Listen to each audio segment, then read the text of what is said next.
नमस्कार दोस्तों, आप देख रहे हैं समता टीवी। मैं शरद कुमार। आज हमारे बीच माननीय कुलदीप संखवार जी उपस्थित हैं, जो कि बहुजन समाज पार्टी के पूर्व राज्य मंत्री रह चुके हैं। तो आज हम इनसे जानेंगे कि ये बहुजन समाज पार्टी 2022 में किस तरह अपनी सरकार बनाने में कामयाब रहेगी। आज जानते हैं माननीय कुलदीप संखवार जी। बहुत बहुत धन्यवाद आदरणीय शरद जी।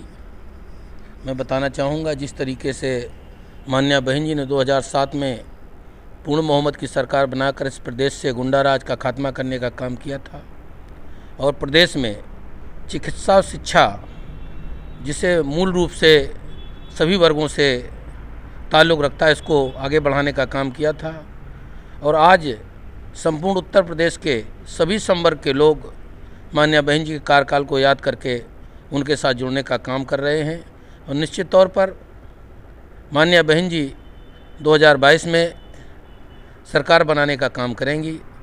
जिस तरीके से युवाओं को गुमराह करके समाजवादी पार्टी के राष्ट्रीय अध्यक्ष अखिलेश यादव जी ने लैपटॉप बांट करके उनका वोट लेकर के उनको नौकरियों से हाथ धुलाने का काम किया था, उसी तरीके से भारतीय जनता पार्टी भी उन्हें लुभावने नारे दे करके लैपटॉप या मोबाइल दे करके उन्हें रास्ते से भटकाने का काम कर रहे हैं। जबकि इसी क्रम में माननीय बहन जी ने स्पष्ट रूप से कहा है कि हम उत्तर प्रदेश में युवाओं को रोज़गार देने का काम करेंगे, स्थायी रोज़गार देने का काम करेंगे और इसी बलबूते पर माननीय बहन जी 2022 में सरकार बनाने का काम करेंगी।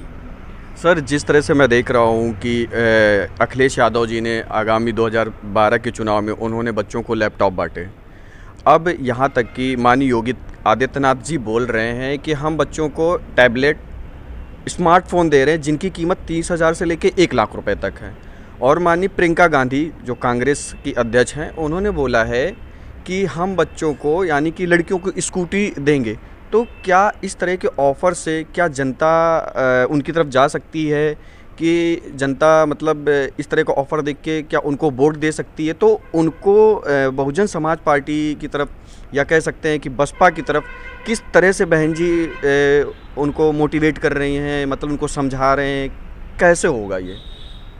जैसा कि आपने बताया कि समाजवादी पार्टी की सरकार हो, चाहे भारतीय जनता पार्टी की सरकार हो, चाहे कांग्रेस के लोग हों जो लुभावने नारे दे कर के युवाओं को भटकाने का काम कर रहे हैं, ये लोग कोई भी व्यक्ति स्थायी रोजगार नहीं देना चाहते हैं, बल्कि उनको स्कूटी, लैपटॉप आदि के मामलों में उलझा कर रखना चाहते हैं।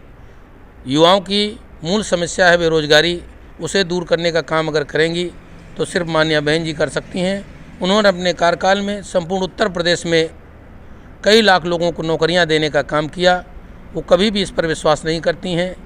मैं तो ये भी कहना चाहूँगा, एक जिम्मेदार साथी होने के नाते, कि माननीय सर्वोच्च न्यायालय को इसमें हस्तक्षेप करना चाहिए कि कोई भी राजनीतिक दल सिर्फ चिकित्सा और शिक्षा, जो मूलभूत समस्या है, इसे तो फ्री करे, बल्कि जिस तरीके से वो अनाज बांटने का काम कर रहे हैं, तो मैं कहूँगा कि जिन जिन राज्यों में भारतीय जनता पार्टी की सरकार है, वहाँ भी इसी तरीके से चना, ऑयल और अन्य सामग्री वहाँ भी बंटवाएं, तो मुझे लगेगा कि ये राष्ट्र हित में काम कर रहे हैं।